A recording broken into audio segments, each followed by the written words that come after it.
नमस्कार बच्चों, स्वागत है आप सभी का हमारी आज क्लास में। जैसा कि बच्चों हम देख रहे थे मॉडल पेपर और आपका जो पेपर है बोर्ड का वो कैसा आने वाला है उसको हम डिस्कस कर रहे थे। तो अभी तक हम क्या देख चुके हैं, हमारे जो पिछले 2 पार्ट्स हुए हैं उनमें हम देख चुके हैं ऑब्जेक्टिव देख चुके हैं, हम फिल इन द ब्लैंक्स देख चुके हैं, मैचिंग देख चुके हैं और सत्य असत्य देख चुके हैं, ट्रू फॉल्स, और हम वन वर्ड क्वेश्चन यानी कि एक शब्द में आंसर भी देख चुके हैं। ठीक है, अब हमें और उसके बाद हमने देखा था वेरी शॉर्ट क्वेश्चन। उसी के साथ ही कुछ क्वेश्चन आज हम देखने वाले हैं लॉन्ग और है ना, शॉर्ट और वेरी शॉर्ट क्वेश्चन। देखो आपके एग्जाम का पैटर्न क्या है, सबसे पहले मैं एक बार फिर से बता देती हूँ आपको बच्चों। ये याद रखना कि 6 नंबर के आने वाले आपकी ओटी, 6 नंबर का आने वाला है fill in the blanks, 6 number का आने वाला है आपका ट्रू और फॉल्स, 5 नंबर का आने वाला है आपका मैच या फिर जोड़ी। आप देखो 2 नंबर के आने वाले हैं आपके कितने, 7 क्वेश्चन आने वाले हैं 2-2 नंबर के, यानी कि 14 नंबर के आने वाले हैं आपके वेरी शॉर्ट क्वेश्चन। कौन से? वेरी शॉर्ट, यानी कि अति लघु उत्तरीय, अति लघु उत्तरीय। ठीक है, प्रश्न दूसरा आने वाला है आपका कितने क्वेश्चन आने वाले हैं? दूसरे आने वाले आपके 4 क्वेश्चन जो आने वाले हैं 3-3 नंबर के, और ये आने वाले हैं टोटल 12 नंबर के, जिन्हें हम कहेंगे शॉर्ट टाइप क्वेश्चन या फिर लघु उत्तरीय क्वेश्चन, लघु उत्तरीय प्रश्न। ठीक है, फिर आपके आने वाले हैं 4 क्वेश्चन आने वाले हैं आपके 4-4 नंबर के, जो आने वाले हैं 12 नंबर के टोटल, और ये कितने हैं? ये होने हैं दीर्घ उत्तरीय। ठीक है, दीर्घ उत्तरीय प्रश्न। टोटल आपका जो पेपर आने वाला है कितने नंबर का आने वाला है? 70 नंबर का आपका पेपर आने वाला है। कितने नंबर का आने वाला है? 70 नंबर का। ठीक है, कितना हो गया तो आप काउंट कर सकते हो, है ना। कितना हो गया? 12 दूनी 24 और 4 है ना 28 और 10 38, और बाकी यहाँ से आप कर लो 28 नंबर का यहाँ हो जाएगा, है ना। नहीं 28 कहाँ, 14 और 12 26, 26 और 2 28 नंबर हो रहे हैं क्या, है ना। और 5 नंबर का, हाँ आप 5 नंबर का क्या रह गया ये वाला, और 5 नंबर का आपका आएगा वन वर्ड क्वेश्चन। ठीक है, 5 नंबर के आप ये वन वर्ड क्वेश्चन आएंगे। पर क्वेश्चन आपका कितना होगा? 1 नंबर का। ठीक है, तो ये है आपका पैटर्न। चलो अब स्टार्ट करते हैं हमारे शॉर्ट और लॉन्ग आंसर से। तो लॉन्ग आंसर आने आपको टोटल 4 और शॉर्ट आंसर आने हैं आपको टोटल 4। तो सबसे पहले हम देखते हैं लॉन्ग आंसर। एक क्वेश्चन है यहाँ पर कि शुक्र जनन क्या है, संक्षेप में शुक्र जनन की परिभाषा लिखिए। और शुक्र जनन में शामिल 2 हार्मोन्स का निर्माण। स्पर्मेटोजेनेसिस क्या होता है? शुक्राणुओं के निर्माण की प्रक्रिया क्या कहलाती है? शुक्र जनन कहलाती है। और शुक्राणुओं का निर्माण किससे होता है? द्विगुणित प्रकार से होता है। मैंने आपको बताया कि जो नर जर्म सेल थे, ऑब्जेक्टिव में क्वेश्चन आया था कि जो नर जर्म सेल या नर जनन कोशिकाएं होती हैं उनमें जो शुक्राणु का निर्माण होता है वो किस विधि द्वारा या किस तरह होता है? तो द्विगुणित होता है। कैसा होता है? डाइप्लॉइड होता है। कैसा होता है? डाइप्लॉइड होता है। दूसरा उसी में कह रहा है कि क्या कह रहा है? अर्धसूत्री विभाजन द्वारा अगुणित नर युग्मकों का परिपक्व शुक्राणु का या फिर शुक्राणुओं का निर्माण क्या कहलाता है? शुक्रजनन कहलाता है। ये लगातार चलने वाली प्रक्रिया, बिल्कुल सतत प्रक्रिया है जो हर समय चलती रहती है। जबकि अंडाणु का ऐसा नहीं होता है। ये कि लगभग 74 दिन में क्या होता है? एक शुक्राणु पूरी तरह से बनके तैयार हो जाता है। अब शुक्राणु में क्या होता है? शुक्राणु पशु स्पर्मेटस बनते हैं। दूसरा स्पर्मियोजेनेसिस होता है। फिर क्या होता है? स्पर्मेट कैसे बनेंगे? ये 3 स्टेप्स में बनते हैं। कौन? स्पर्मेट। ठीक है, सो गुणन प्रावस्था होती है। दूसरी होती है, पहले में क्या होगा? गुणन होगा। दूसरी प्रावस्था होती है इनकी शुक्र जनन होगा या फिर ग्रोथ होगी, और उसके बाद ग्रोथ वाली तीसरी अवस्था होती है परिपक्व अवस्था, जो मैं आपको बहुत अच्छे से पढ़ा चुकी हूँ। जिसको भी देखना है वो हमारा पिछले जो लेक्चर है उसमें देख सकता है। जो मानव प्रजनन तंत्र वाला जो हमारा लेक्चर है उसमें पूरे डिटेल में आपको सारे क्वेश्चन कराए गए हैं। नेक्स्ट आता है शुक्राणु जनन। तो शुक्राणु जनन क्या होता है? शुक्राणु जनन की प्रक्रिया जिसमें क्या हो रहा है? शुक्राणु बन रहे हैं।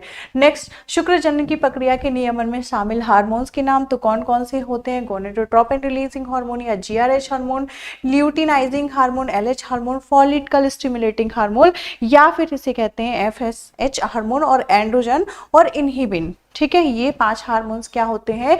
शुक्र जनन के जो प्रक्रिया है उसमें भाग लेते हैं। तो ये कौन सा क्वेश्चन है, ये आपका है शॉर्ट टाइप क्वेश्चन, ये क्या है शॉर्ट क्वेश्चन, ठीक है। नेक्स्ट आता है आपका long type question. Long type question में किस तरह से क्वेश्चन आ सकते हैं, जैसे इंपॉर्टेंट ये शुक्र जनन का, ये क्या है शुक्र जनन, क्या है शुक्र जनन की प्रक्रिया, ये पूरी प्रक्रिया हम देख चुके हैं, डबल हो गया है, ठीक है। नेक्स्ट आता है एक संकर क्रॉस करते हुए प्रभाविता का नियम, तो ये आपका आएगा लॉन्ग टाइप क्वेश्चन। कैसा क्वेश्चन आएगा, लॉन्ग टाइप क्वेश्चन, इस तरह से आपको क्वेश्चन मिलेगा। नेक्स्ट ये रहा स्वपरागण या प्रभाविता का नियम। कौन सा नियम है ये, प्रभाविता का नियम, ठीक है। कौन सा नियम है, प्रभाविता का नियम, ठीक है, प्रभाविता का नियम।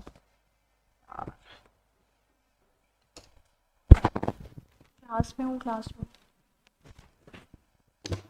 ठीक है, प्रभाविता का नियम। इसी के साथ ही आगे बढ़ते हैं, तो प्रभाविता का नियम क्या कहता है और उसके उदाहरण क्या कहते हैं, और आपको डायग्राम जरूर बनाना है। बिना इस डायग्राम के आपका क्वेश्चन ढंग से चेक नहीं होगा, आपके नंबर कट जाएंगे इस क्वेश्चन को अगर, इस डायग्राम को अगर आप नहीं बनाते, ठीक है।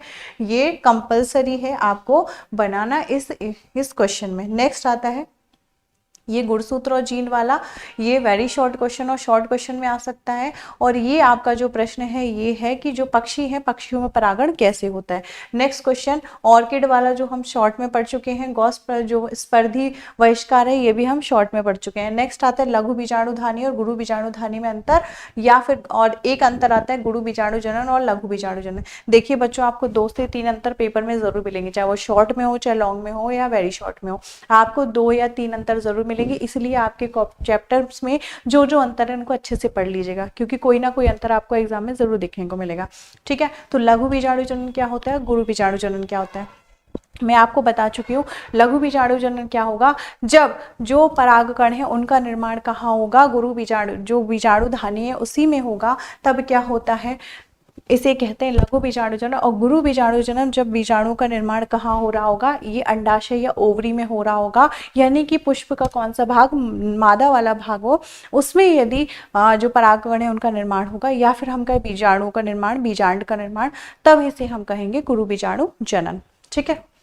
इसमें क्या है, इसमें द्विगुणित, ये कैसा होता है, डाइप्लॉइड होता है। लघु बीजाणु मात्र कोशिका में है ना, मात्र कोशिका के अगुणित या एन जो लघु बीजाणु अथवा परागकणों का निर्माण होता है। यहाँ पर क्या होता है, द्विगुणित बीजाणु कोशिका से अगुणित बीजाणुओं का निर्माण होता है। नेक्स्ट ये परागकोश की परागधानी परागकोश में होता है, यानी कि पॉलन ग्रंथि में, जबकि बीजांड या फिर गुरु बीजाणुधारी जो कहाँ होती, अंडाशय में होती है, यानी कि जो फूल है उसके मादा भाग में, ठीक है।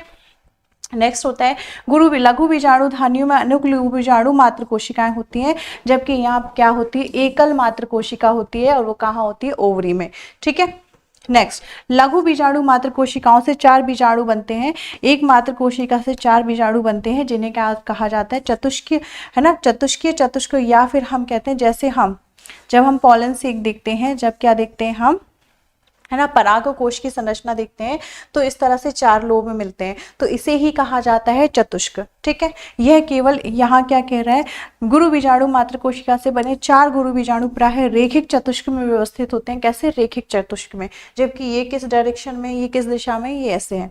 नेक्स्ट यह केवल एक गुरु बीजाणु, यहाँ पर एक गुरु बीजाणु सक्रिय होता है, जबकि यहाँ चारों बीजाणु जो बने हुए हैं चारों के चारों सक्रिय हो जाएंगे, ठीक है बच्चों। तो कितने क्वेश्चन हो गए हमारे लॉन्ग, 1 2, ठीक है, 2 क्वेश्चन लॉन्ग हो गए।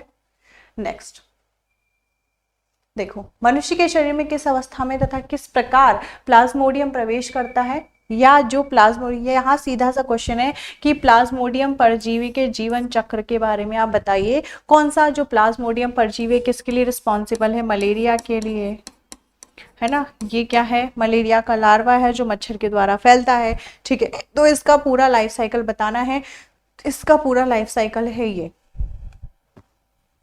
इसका पूरा लाइफ साइकिल है कि कोई मच्छर था, मच्छर ने किसको काटा, व्यक्ति को काटा, व्यक्ति में लार्वा पहुंचा तो उसने उसके स्प्लीन या तिल्ली को बोलते हैं, जिसे जो क्या है, लिवर, है ना, लीवर को क्या किया, इफेक्ट किया। अब ये लीवर में क्या हुआ, ये लार्वा डेवलप होगा, जब ये लार्वा डेवलप होगा अपनी सेल्स बनाएगा और नई नई सेल्स बनाता जाएगा। ये देखो यहाँ पर फीमेल और मेल सेल्स बनेंगी, धीरे धीरे क्या होगा, गैमेटोसाइट्स के द्वारा ये सेल्स और बड़ी मात्रा में हो जाएंगे, धीरे धीरे फैलेगा, पूरी बॉडी में होगा। अब इसी व्यक्ति को जिसकी बॉडी में क्या हो गया, प्लाज्मोडियम परजीवी पहुंच चुका है, अपना लाइफ साइकिल पूरा कर रहा है। यहाँ इसका लाइफ साइकिल पूरा नहीं होता, काटा, इसका जो डेवलपमेंट है या इसकी जो ग्रोथ है वो स्टार्ट हो गई।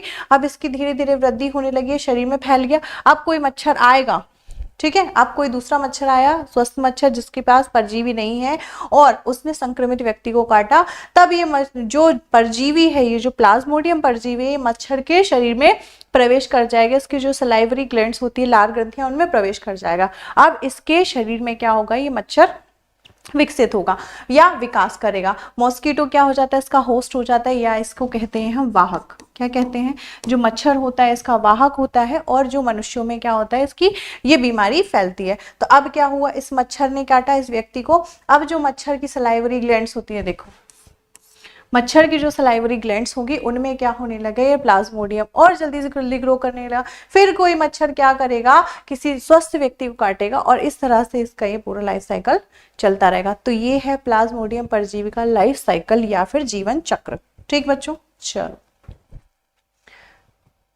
नेक्स्ट, हमारे समाज में लड़कियों को जन्म देने का दोष किसको लगता है, स्त्रियों को दिया जाता है। बिल्कुल ये गलत है। क्यों गलत है भैया, क्यों गलत है, चलो देख लेते हैं क्यों गलत है। शिशु का विकास नर व मादा युग्मक के संलयन से बने युग्मनज द्वारा होता है। युग्मनज को बोलते हैं जायगोट। क्या बोलते हैं, जायगोट। मनुष्य में लिंग का निर्धारण निषेचन के समय हो जाता है। बिल्कुल, जैसे निषेचन होगा, ये क्या है, ये हम कहेंगे ये क्या है, अंडा है, इसे हम कहेंगे ओवम।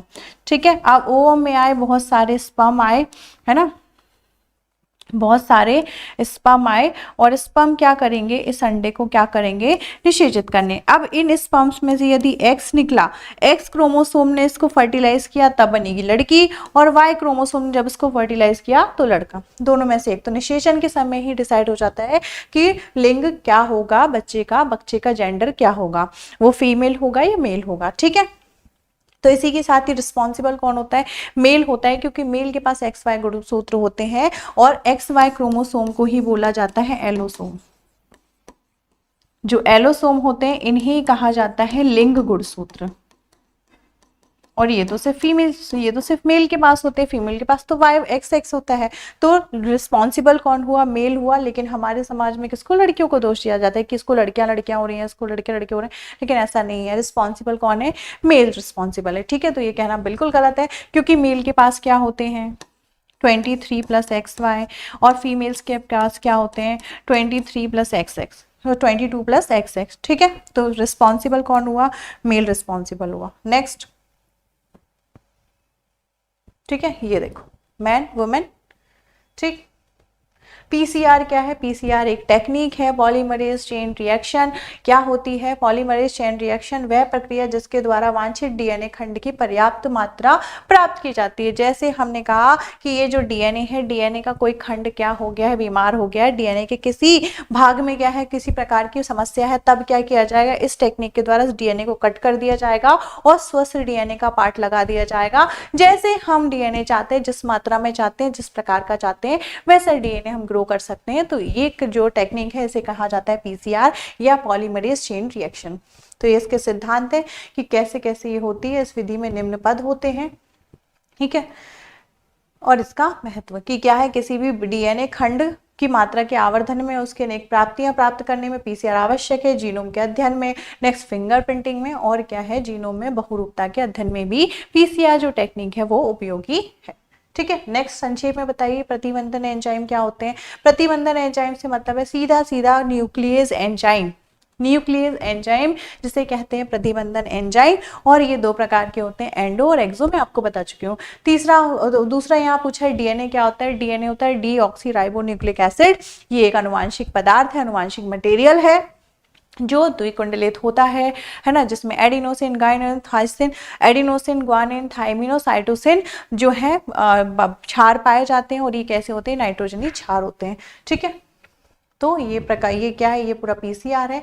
जैविकी के अध्ययन ने संक्रामक रोग को नियंत्रित करने में क्या भूमिका निभाई है। अब देख लेते हैं जरा। रोगजनक के स्रोत, प्राथमिक द्वितीय पोषक संचरण विधि का ज्ञान हो जाता है, प्रतिरक्षा तंत्र का ज्ञान हो जाता है और रोगाणु को नष्ट करने की विधि पता चल जाती है। दूसरा क्या है, जीव विज्ञान की मदद से ही विभिन्न प्रकार के एंटीबायोटिक्स का निर्माण संभव हुआ है। अब ये सब जीव विज्ञान की ही तो जो देन है, वरना हम कैसे दवाइयां बना पा रहे हैं, कैसे खतरनाक से खतरनाक बीमारियों का इलाज कर पा रहे हैं, डीएनए में भी करेक्शन कर लेते हैं, आरएनए में करेक्शन कर लेते हैं, प्रोटीन्स बना पा रहे हैं, कैसे बना पा रहे हैं, सब वैक्सीन्स बना पा रहे हैं, और क्या है, इंटरफेरॉन्स, मोनोक्लोनल एंटीबॉडीज, है ना, जो हम क्लोन्स बना लेते हैं, है ना, क्लोनिंग का नाम सुना है ना आप। तो सब ये किसका देन है, किसकी देन है, ये जैविकी या हम कहें ये जो बायोलॉजिकल साइंस है या हम कहें बायोटेक्नोलॉजी, उसी की देन है। नेक्स्ट आता है अनुवांशिक रूप से रूपांतरित जीन या जीएमओ, जेनेटिकली मॉडिफाइड ऑर्गेनिज्म से आप क्या समझते हैं। ऐसे जीव जो क्या, जिनके जीनों में कुछ फेरबदल करके जीन प्राप्त किए जाते हैं, इन्हें अनुवांशिक रूप से क्या, इनमें परिवर्तन कर दिया जाता है। ऐसे जीन को कहा जाता है जेनेटिकली मॉडिफाइड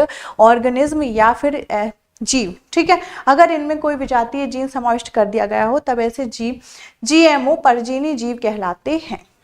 ठीक है, कैसे, जब इनमें कोई परजीन या दूसरा जीन क्या कर दिया, समाविष्ट, जो उनकी जाति का नहीं है। ठीक है, तो ये है जीएमओ के कृषि में उपयोग। अनुवांशिक रूप से पौधों के अनुप्रयोग कृषि के क्षेत्र में बायोटेक्नोलॉजी का उपयोग पूछता है, बहुत इंपॉर्टेंट है, तो आप लोग याद कर सकते हो। दूसरा आता है वाहित मल से आप क्या समझते हैं। इसके लिए इसका हमारे जीवन पर क्या प्रभाव 2020 में आ चुका है, शॉर्ट टाइप क्वेश्चन है। तो वाहित मल म्यूसिफाइड अपशिष्ट जल अर्थात नगर व शहरों में दैनिक कार्यों के बाद जो व्यर्थ बचा पानी होता है वही क्या होता है, वाहित मल होता है ना। वल मूत्र वगैरह ये सब क्या होता है, वाहित मल। कुल 0.1% अशुद्धियों के कारण वाहित मल मनुष्य के प्रयोग के योग्य नहीं होता। ठीक है, अब क्या होता है, निलंबित ठोस बालू गाद व सिल्ट होती है। और क्या होता है, कोलाइडी पदार्थ, मल पदार्थ, जीवाणु, कागज, कपड़े के रेशे, विलेय पदार्थ, nitrate, phosphate, ammonium, calcium, sodium आदि प्रकार के जो पदार्थ होते हैं वो होते हैं, इसलिए ये क्या है, हमारे लिए हानिप्रद होता है। ठीक है, जिसके दुष्प्रभाव मानव मल की उपस्थिति के कारण ये अनेक प्रकार के रोगजनकों से स्रोत होता है। पीने के पानी की पाइपलाइन के सीवेज द्वारा संशोधित होने पर जलजन्य रोग हो जाते हैं, जैसे मलेरिया हो गया, आपको डायरिया हो गया, पेचिस हो गया। खुला सीवेज रोगवाहकों के प्रजनन का स्थल होता है, बिल्कुल होता है। नेक्स्ट, बिना उपचारित सीवेज के नदियों में पानी छोड़ने से नदियों का जल प्रदूषण हो जाता है। सीवेज के रूप में जल जैसे महत्वपूर्ण संसाधनों का अपव्यय होता है। और परजीवी जंतु क्या होते हैं, ऐसे जंतु जिनके अनुवांशिक संगठन में अनुवांशिक अभियांत्रिकी या जेनेटिक इंजीनियरिंग के द्वारा फेरबदल कर दिया जाता है, ऐसे जीव जंतु क्या कहलाते हैं, ये कहलाते हैं परजीवी जंतु। और ये हो गए इनके प्रकार। ठीक है बच्चों, ठीक, तो ये है आज की कहानी। और हम बेसिकली आप समझ गए होंगे आपका पेपर। और क्वेश्चन अगर मैं आपको समझाऊं तो इसमें थोड़े से क्वेश्चन और बचे हुए, चलो वो क्वेश्चन और निपटा लेते हैं। ठीक है, अब क्या बचे हैं, आप क्वेश्चन ही नहीं बचे हुए, अब विकल्प बचे हुए हैं जो आपके एग्जाम के पॉइंट ऑफ व्यू से बहुत ज़्यादा इंपॉर्टेंट है। और मैं ऐसे कुछ क्वेश्चन आंसर ओटी है जो वो विकल्प है वो हम क्या करेंगे, डिस्कस कर लेंगे, जो आपके एग्जाम के लिए बहुत रिस्पॉन्सिबल है। तो ये था आपका पेपर। बच्चों बहुत अच्छे से तैयारी कीजिए, ऐसा ही आपको पेपर मिलने वाला है। आप ध्यान रखिए कितने कितने नंबर के कौन से क्वेश्चन आ रहे हैं, किस चैप्टर्स को आपको अच्छे से पढ़ना है, किससे ज्यादा मार्क्स का आ रहा है, किससे कम मार्क्स का आ रहा है। तो जिससे ज्यादा मार्क्स का आ रहा है उस चैप्टर को अच्छे से पढ़िए। ठीक है बच्चों, तो इसी के साथ ही आज का जो हमारा लेक्चर्स को समाप्त करते हैं। तक के लिए पढ़ते रहिए, आगे बढ़ते रहिए। नमस्कार।